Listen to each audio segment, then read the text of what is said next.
What's going on, everyone? It's Mike back again here with Millsy, and essentially, as we all know, this is the Mike and Millsy show. It's almost going to be like the Mike and Millsy match reaction, really, isn't it, Millsy? You're right. Yeah, mate, I'm just about over it. I don't know about you. I did watch your instant match reaction. Quite emotional. Judge on our channel done a similar one. I done the podcast last night, so I think me and you may have just got it out of our system, or have we? Who knows? Look, there's certain things I need to discuss today that I don't quite know about my system, and one of them's pretty split because I'm just going to get straight onto it. Solomon Rondon. I really wanted this guy to work. I always liked him as a footballer coming to Goodison. I remember when he had that incident with, I think, James McCarthy, and he broke his leg and he was crying, and he comes across as a good guy. Friends who support Newcastle and West Brom were telling me how hard he works and how he grafts. And I've got to be honest, mate, I'm looking at a championship footballer at the minute, and a not very fit one at that. I think you're being kind by saying championship. Now, I understand that West Brom fans and Newcastle fans, they may have seen the 26, the 27, the 28, 29-year-old Rondon. You're never going to get that back now. I mean, he's 32, he's going to be 33. That's a long time. That's a lot of mileage on the tank for a footballer, especially someone who's a lone striker. I don't think he's got it. I really don't think he's got it. I think the manager has brought him in to be an option when we're chasing a game. If Calvert-Lewin was playing yesterday, you'd have brought Rondon on for the last 10 to help out, to be a presence in there. I don't see it, Mike. I really don't. I've been waiting for this guy to get fit, because that's all I'm hearing. Yeah. Give him a chance to get fit. I think we almost have now. I mean, we signed him, what, we're talking 6-7 weeks ago now. I was waiting at some point yesterday, Mike, and this sounds harsh, and I know it's going to get some criticism. I was waiting for Attendeck to come on the pitch yesterday with the camera crew and say, "We fucking got the Lorries, you're on Saturday night takeaway. That's not your real striker." Yeah, I was waiting for it because he just seems so out of place, and there were times where I felt a little bit sorry for him. He's not ready to play in that team. He's just not, and I don't think he ever will be ready to play in the Premier League again. He just looks so out of it. I completely agree. I think it clearly his best jersey behind him.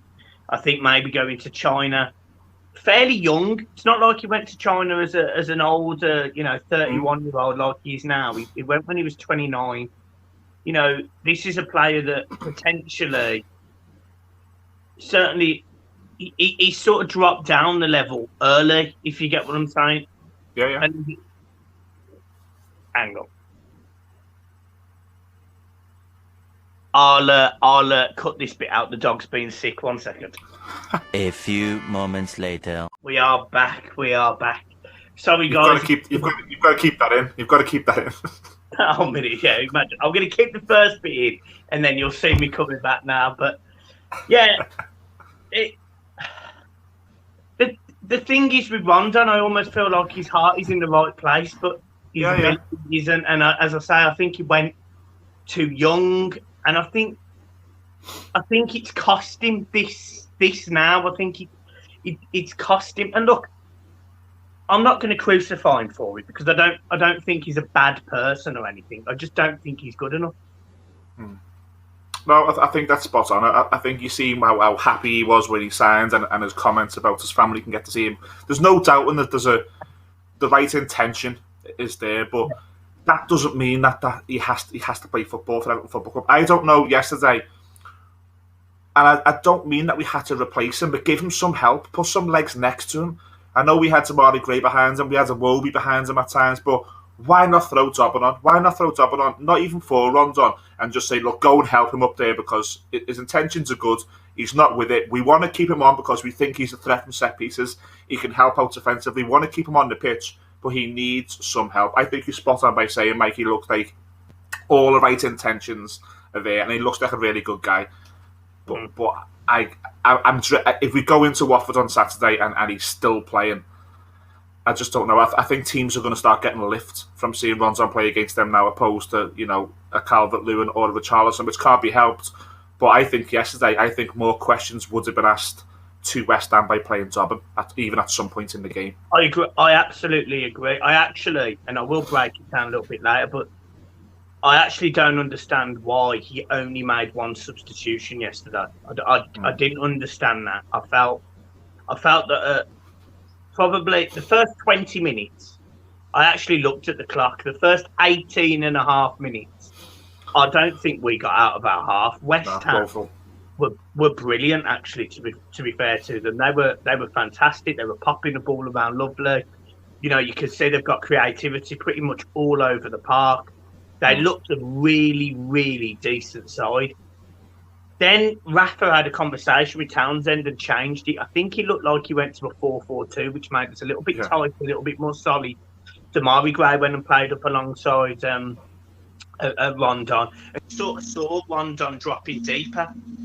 You sort of saw Rondon dropping deeper to, you know, I don't know, get on the ball maybe, or just be a little bit more better defensively. But the facts are, he couldn't do it. He couldn't hold up the ball. He wasn't strong enough. He wasn't winning headers. He wasn't even trapping a football. He was pretty much useless yesterday. And you know, I don't want to overkill it, but that was there was no point in being on the pitch yesterday. There wasn't.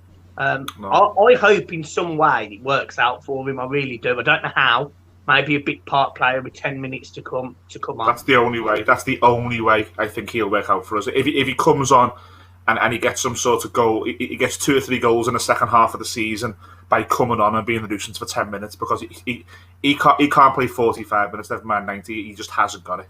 Yeah, agreed. And then we're going to go on to another player, which I felt like we've just assassinated Rondon. And I don't mean to, but you do have to speak facts when you're on a fan channel. That's what we're here to do. And another one was Alex Iwobi. Now, we paid a lot more money for Alex Iwobi, but yesterday, I don't know if you saw the stats, but zero completed passes. It is absolutely horrendous. And this is a guy that cost £28 million.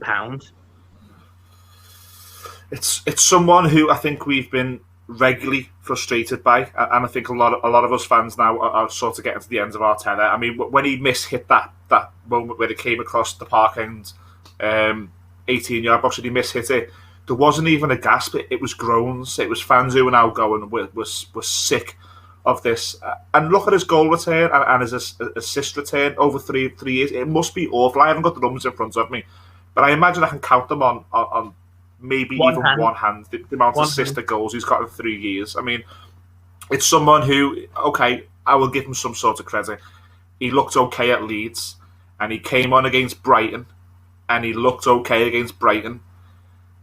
I tried to err with caution. I didn't want to get excited by that. I wanted to think that maybe there was something in that this is now a new coach who's going to be really good for him.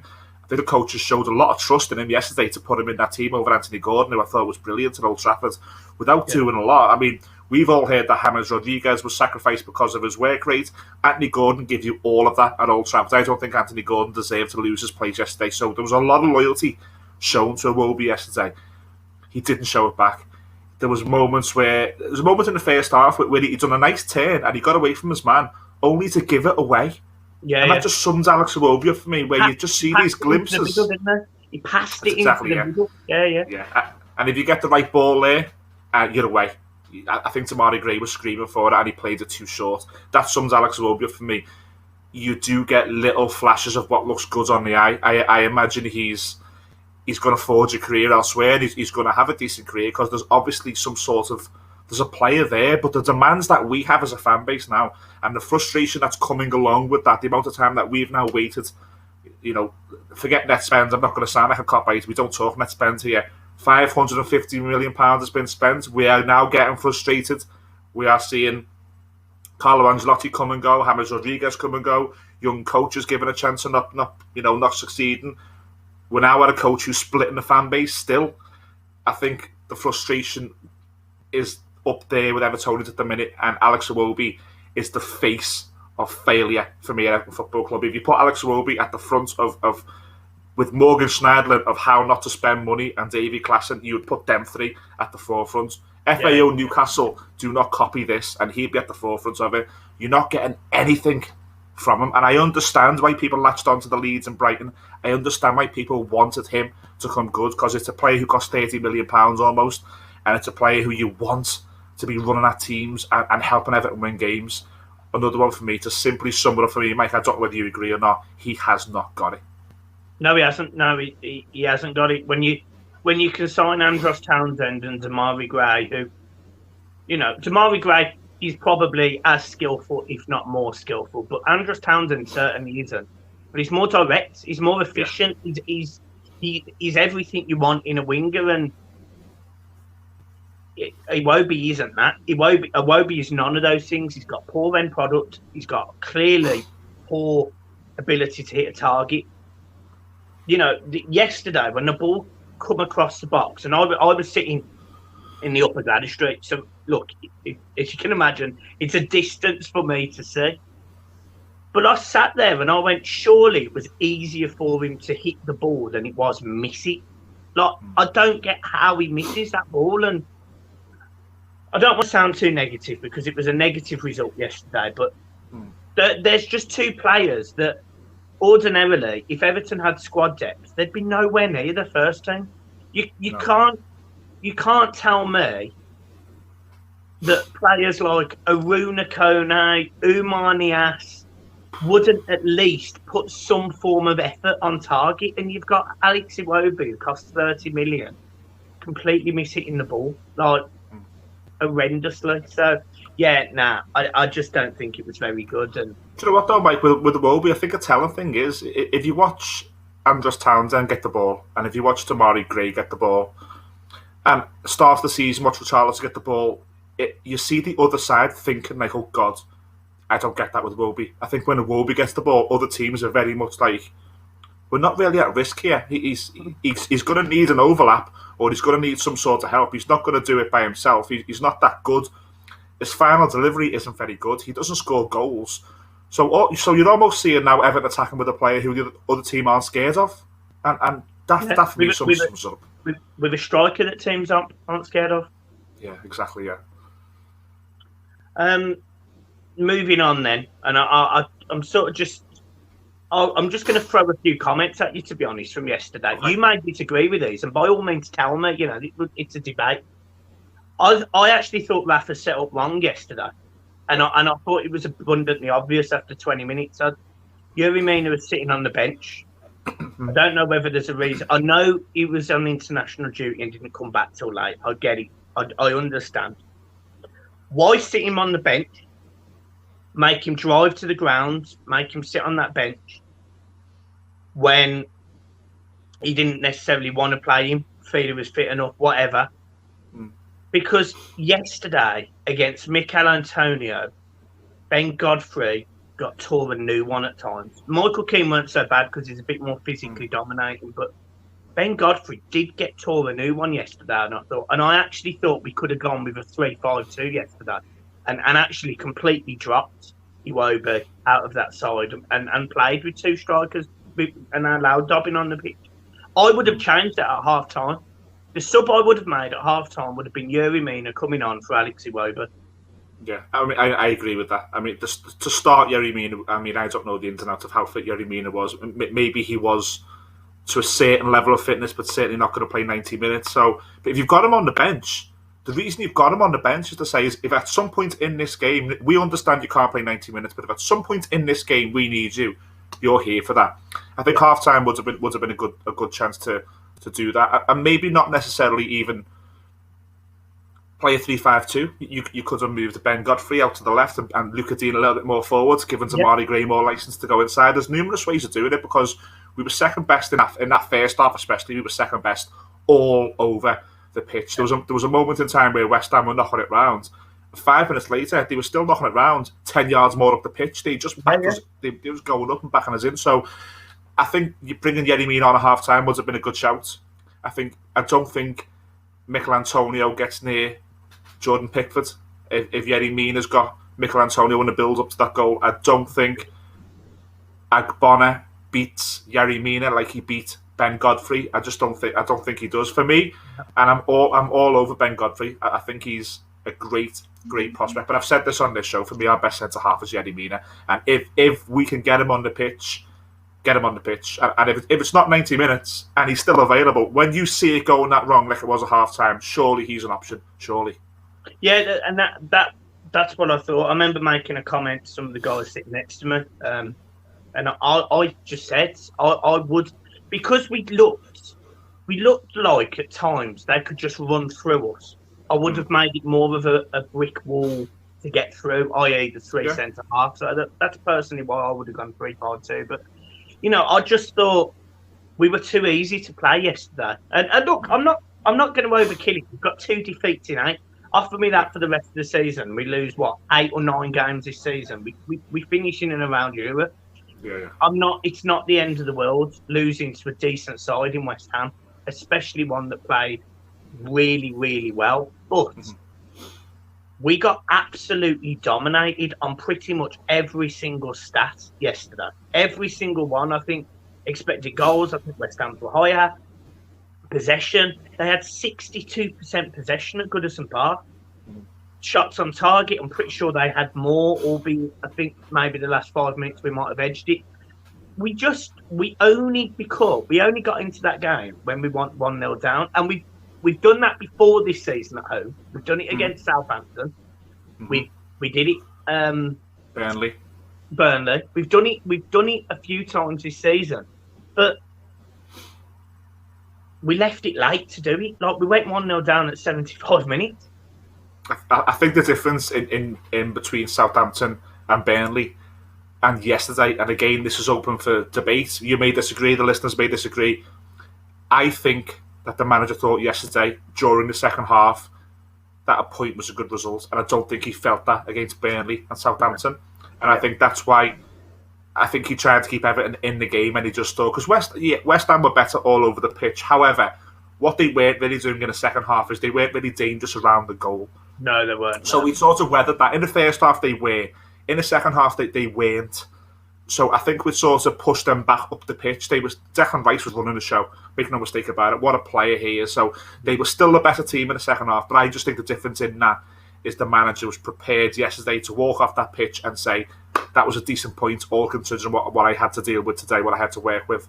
He didn't feel like that against Burnley and Southampton. That's the difference for me. Yeah, I agree. What we play Watford this weekend, and without going too much into a full match preview, etc. But I think because in my opinion, we were pretty bad yesterday, if not really bad. Like, we were bad.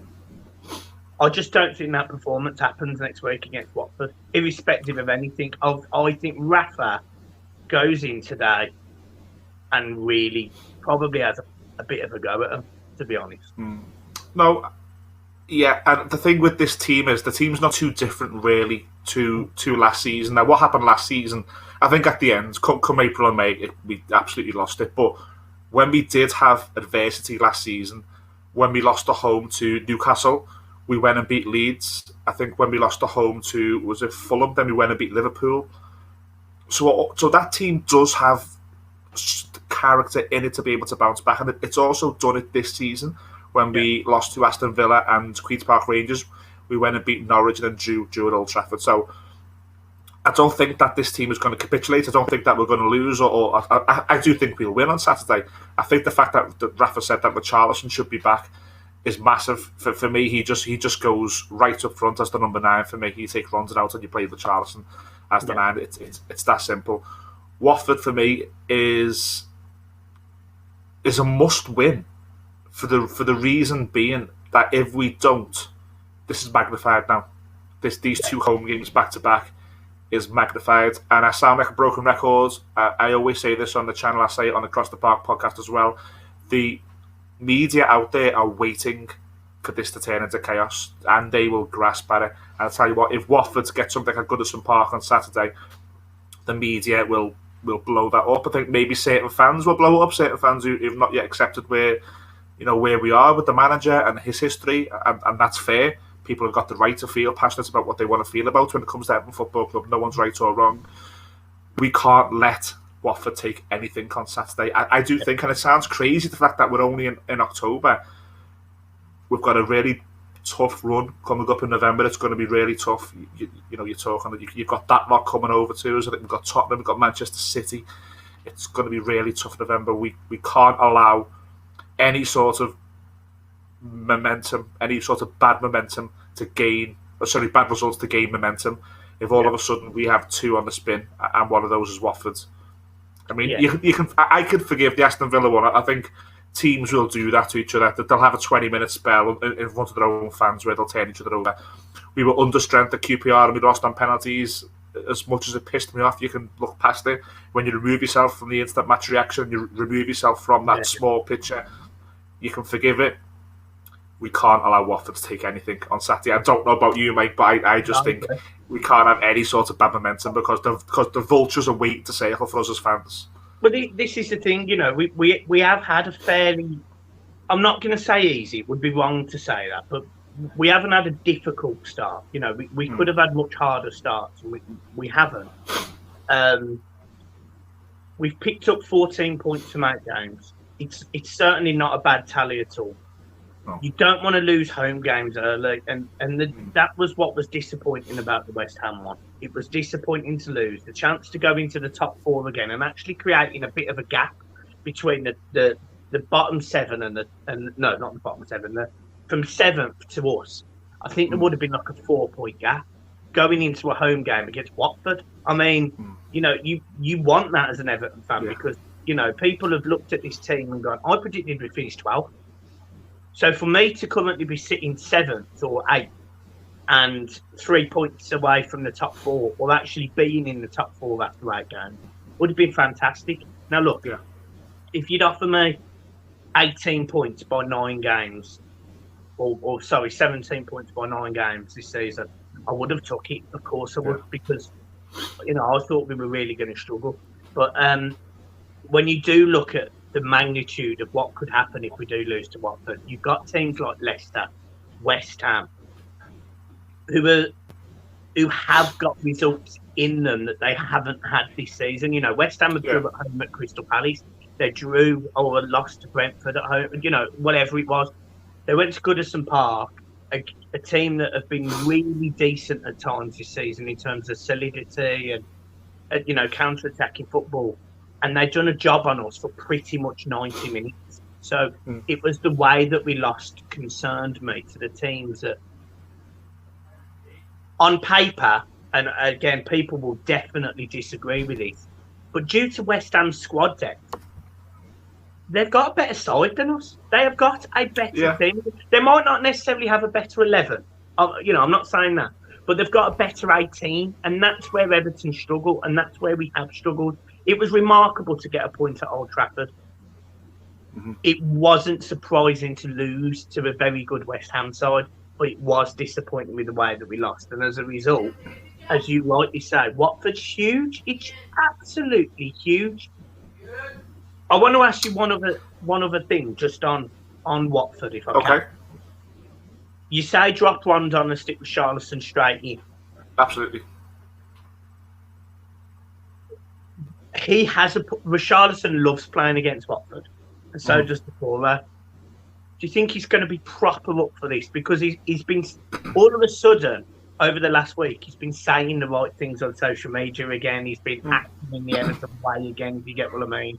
Whereas we did criticise him a few weeks ago for his, talking about the back. Are you excited to have him back? Absolutely. I mean, we said last week, when you remove yourself from these little things that wind you up, where he's arguing over penalties, he's standing over free kicks, and he's leaving the stadium in front of supporters where he's not happy despite Everton. When you take all that out of it, we both said last week we're huge Richarlison fans, and I am a huge Richarlison fan. He's not someone who scores 15 to 20 goals a season, but what you get is invaluable. And you'd also see the other side of when we've took the piss out of the Reds for years over Firmino, and they've came back and said stuff. You sort of now see, well, we've got a little bit of that with Richarlison because he does bring us so much. I think Richarlison will be absolutely up for it for 2 reasons. That's a boy who loves playing football. The comments after the Olympics in August where he said, I'll sleep when I'm dead, I'll rest when I'm dead, I want to play football. when he was asked about, going straight into the Premier League season with no rest. That coupled with the fact that his mate, our number 9, is likely not to be fit, and it gives Richarlison a chance to just be the man on Saturday, and I think he thrives on that. If Richarlison can get a brace on Saturday and Everton win 2-0 and their headlines are him and the songs are him, I think he lives for that. I think on Friday night that's what he's thinking. He has had this opportunity. I'm pretty sure it was this season where he started as the striker and Calvert-Lewin was out for some reason. Burnley at home it was. And he wasn't great. He was poor. I do think this Watford game's different. I really do, because it's Watford, and I hope he takes it. I hope he takes that opportunity to go, you know what?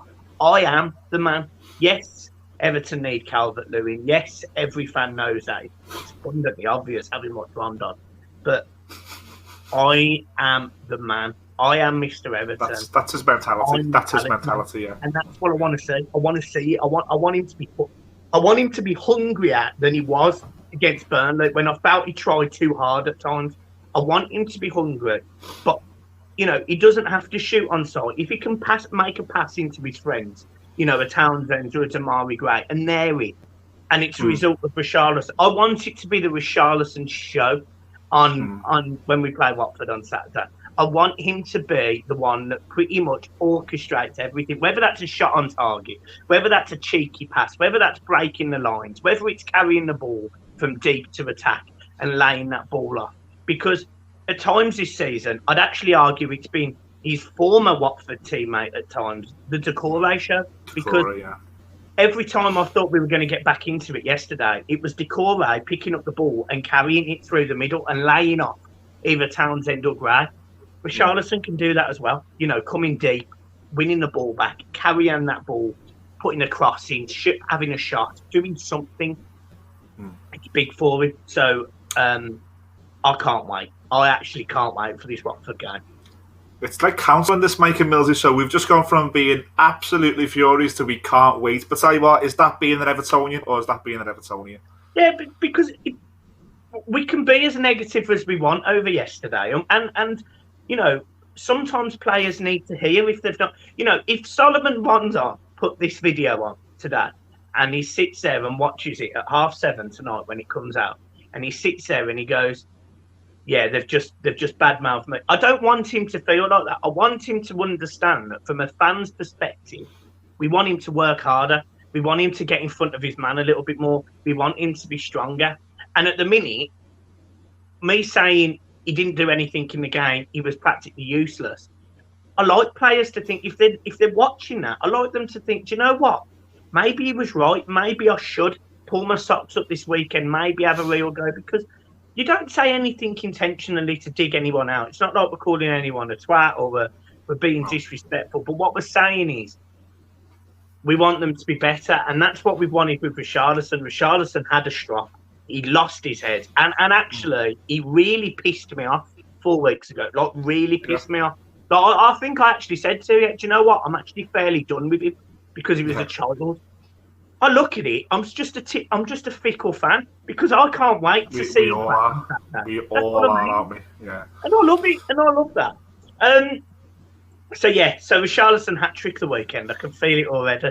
Mate, I'm with you. I think, like I said, I don't repeat myself, I think half his mentality on Saturday would be, in a nice way, to say, you've missed me, not Calvert-Lewin. It's me.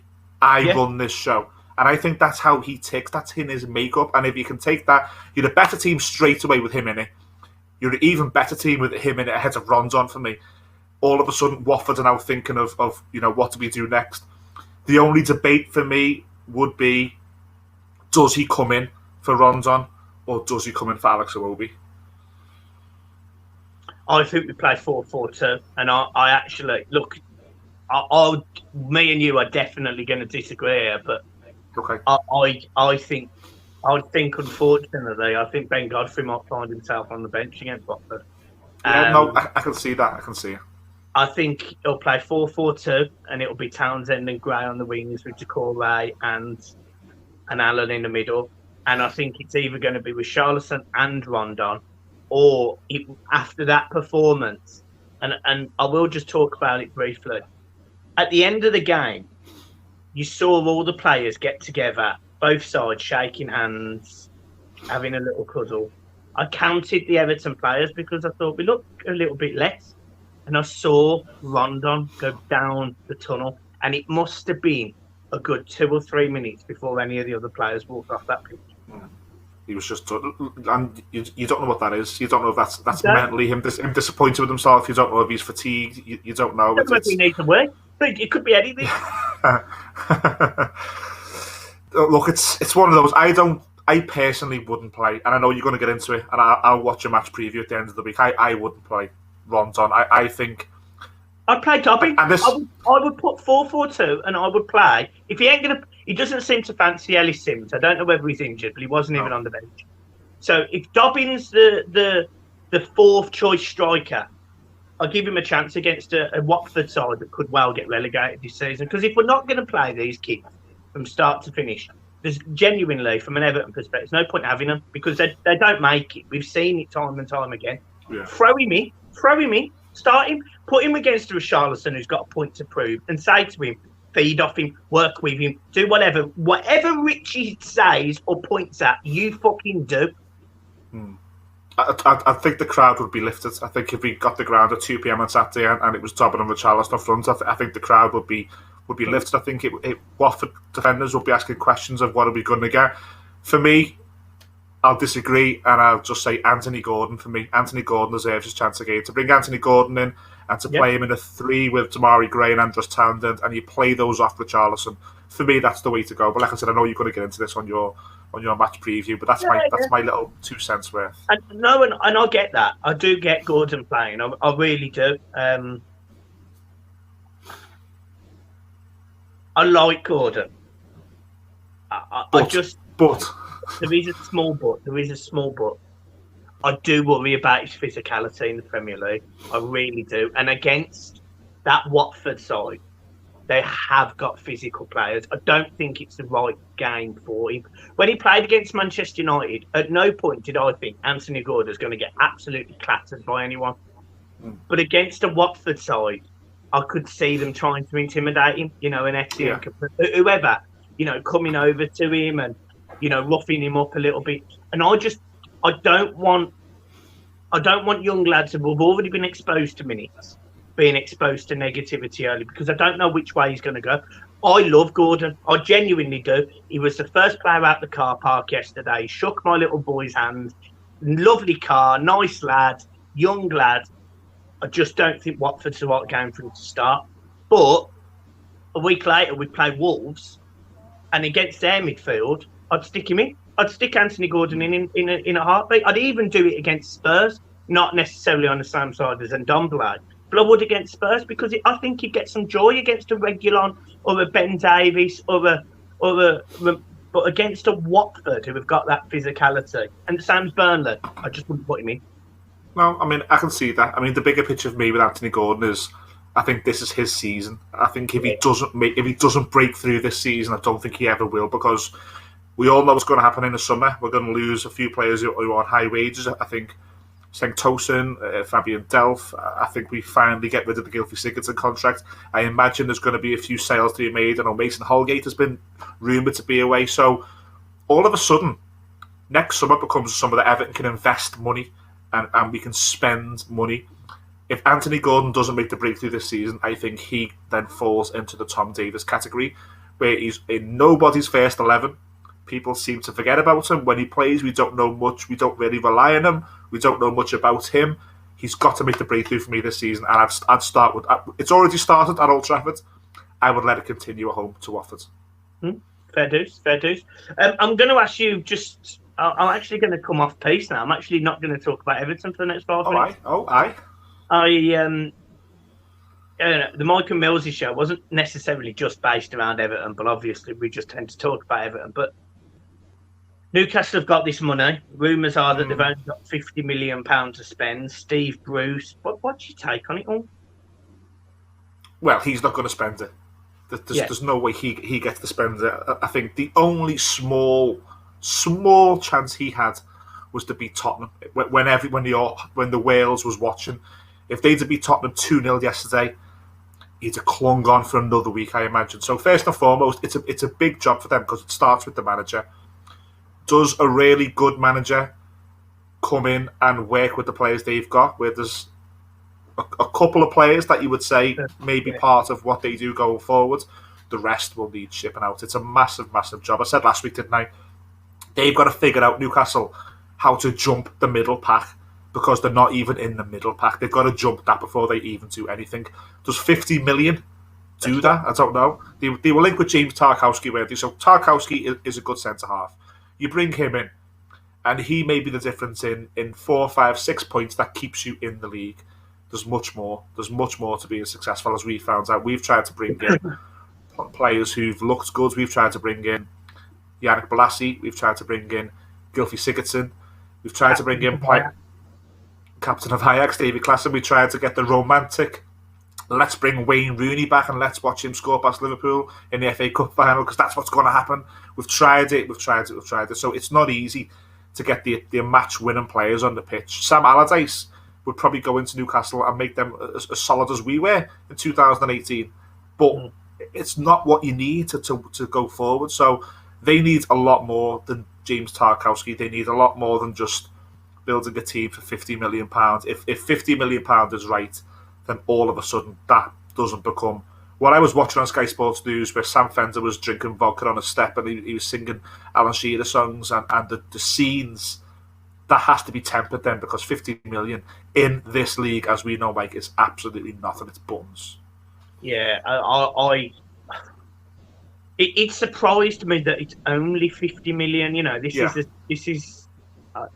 it shocked me a little bit.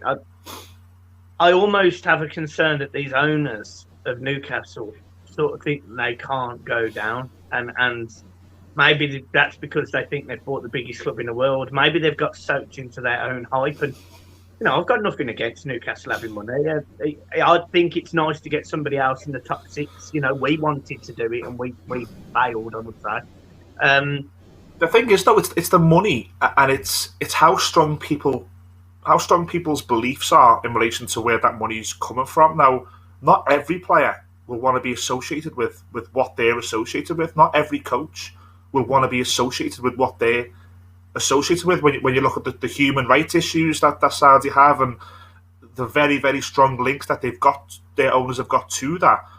If you go to a player who's commercially, he's a massive player, so hypothetically, let's throw caution to the wind, and they've got $1 billion to spend.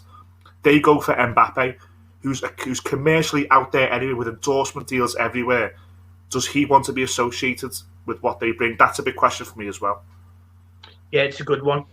It's because it's so widely known, isn't it? I look. I'm not going to say every billionaire is a bad person. I'm not saying that.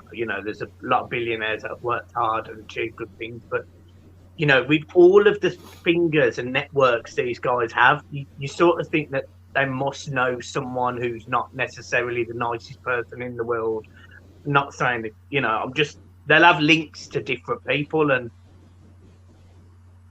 the whole commercially branding thing is really interesting because it is about public. You think about Roman Abramovich having ties into the Russian government and potential Russian mafia or whatever. Nobody thought about that. But with Newcastle, it's abundantly obvious because we've all known about Saudi rights for a long time. We all saw, and it was all over the news about the Turkish reporter or journalist. Who lost his life under what appears to be very interesting circumstances. So, yeah, I get what you're saying. I don't know how much money talks and stops all of those things. That's why it's so interesting looking at Newcastle. They're like in a snow globe for me, and I can just shake them and just, where's that going now? What's that doing? I'm really, really interested to see where the shitstorm stops, if it stops, and what happens. I really am. Let's hope it's the Championship, because I can't stand them. There you go. Millsy, I think that's it. I mean, we've done 41 minutes. I haven't really got much else to add apart from the special 10K video is coming very soon? Because I actually read your mind there.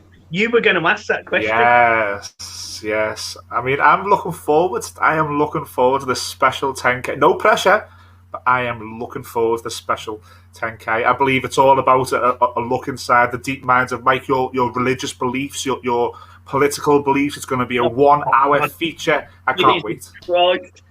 There's no religion and there's no politics in it because I don't like Tories and I'm not religious. So there you go. That's that. Although I wouldn't, I don't condone what happened to the other guy the other week. That was horrendous. So thoughts go out to his family. That was absolutely shocking that I read that on the news.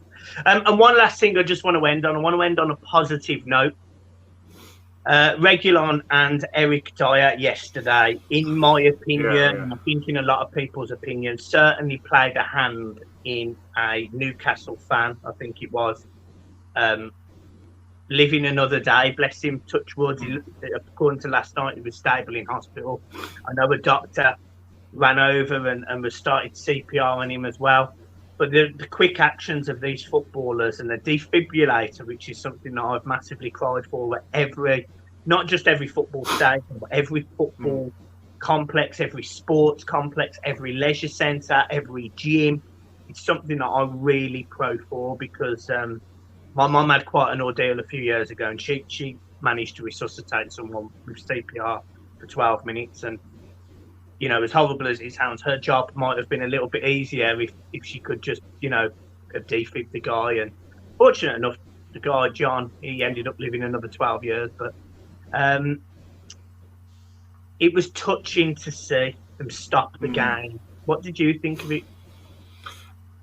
Because of where I was yesterday at Goodison and coming back, I didn't see it in real time like yourself probably. So I've only just seen the social media and a little bit on the Sky Sports News. It makes you think it makes you realise that there's more to life. I came home yesterday and I probably to yourself quite pissed off with the game, and you sit there and you just think it could be so much.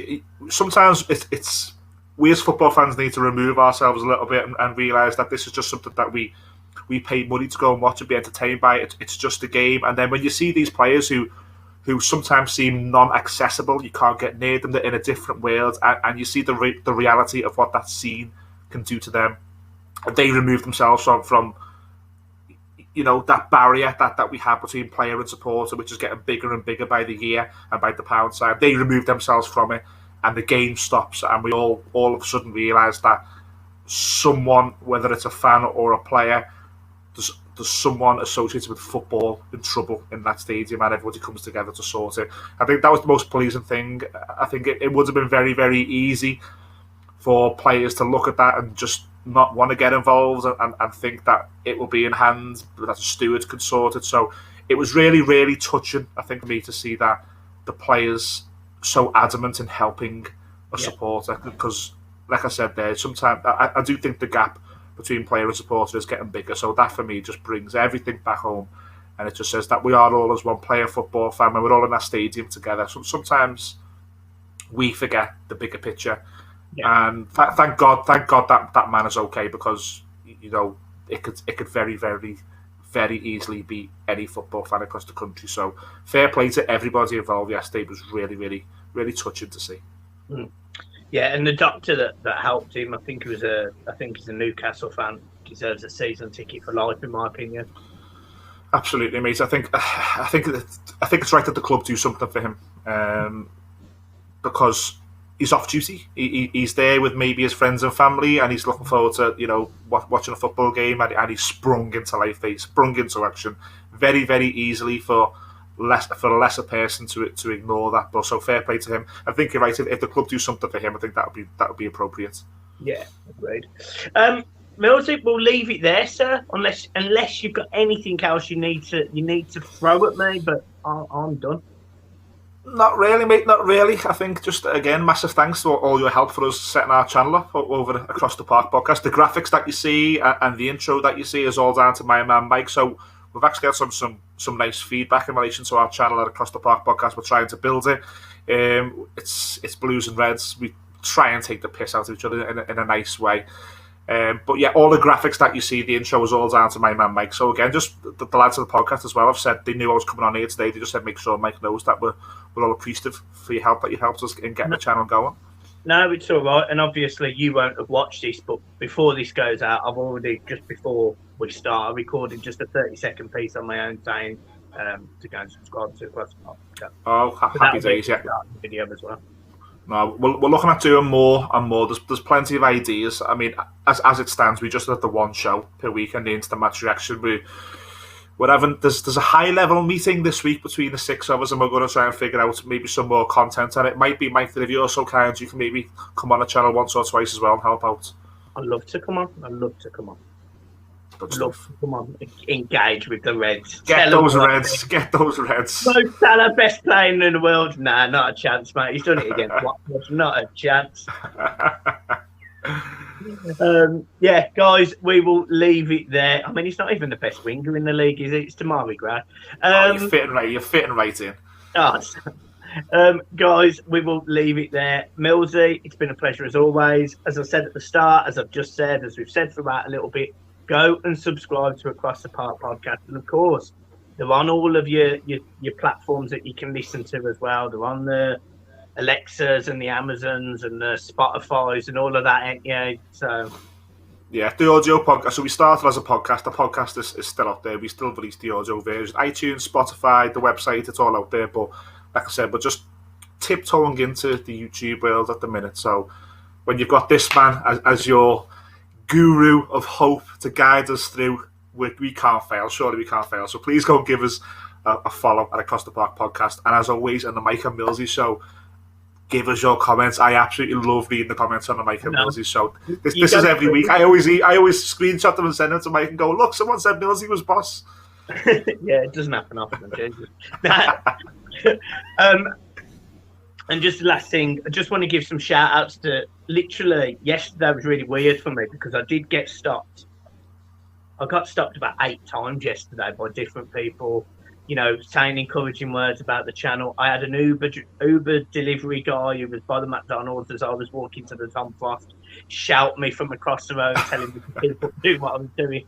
So I just want to say to all you guys, a massive thank you for your support, because the channel, trust me, would have been packed in 2 years ago. I would have been finished, but your support has been absolutely mad, and you know, it was really touching that you guys made some comments with my little boy as well. So yeah, and a massive thank you to Jen who sorted me out my ticket. So she's lovely, and wish her all the best as well. New subscriber, hopefully.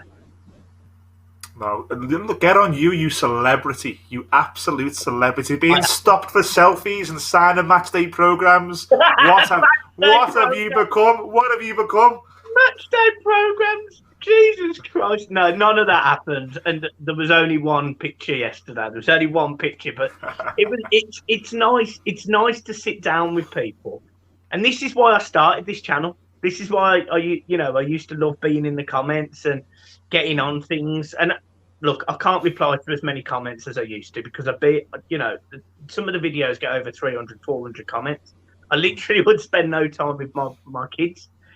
But, you know, when you sit down and you get to the grounds and you've got people sitting there just having, you know, like yesterday, a guy was having curry sauce and chips and he's sitting there talking to me about, you know, how, you know, he wants Alex Iwobi to play well and he wanted him to do really well. Look, he was wrong, unfortunately, but he was a really nice guy. And, you know, when I got in the stand, the guy behind me and his daughter, again, I didn't catch the names, but the daughter said, my dad's going to be starstruck at seeing you. And I was like, I'm nothing special. I'm literally just a fan. The only difference is I sit here recording myself chatting shit that most people think or have an opinion on. So it was a bit mad yesterday, but it was equally lovely. So thank you, everyone. Don't sell yourself short. Don't sell your. I've told you on this channel before this Mike and Millsy show, before we became mates, I've always been a big fan of you and John. So I can understand why people are shaking your hand and saying nice things about you, because the channel has always been amazing. So it's a pat on the back to you and everyone who's been on the channel, like John as well. And the co-hosts now for the channels. I mean, you went bad, are you? Well, You went bad. well, Most requested show, I'd say. So, guys, yes, I'm leaving it there. I'm stopping that love fest before we join OnlyFans and give you some real content. Well, now there's an idea that we need to keep. That's one for the. Jesus Christ, yeah, me and you in a gimp suit doing the helicopter. Everyone would love it. We'll have John in the money. background. I can smell money. I don't think that's money. I can smell. Guys, I'm leaving it there. It's all gone south. See you soon.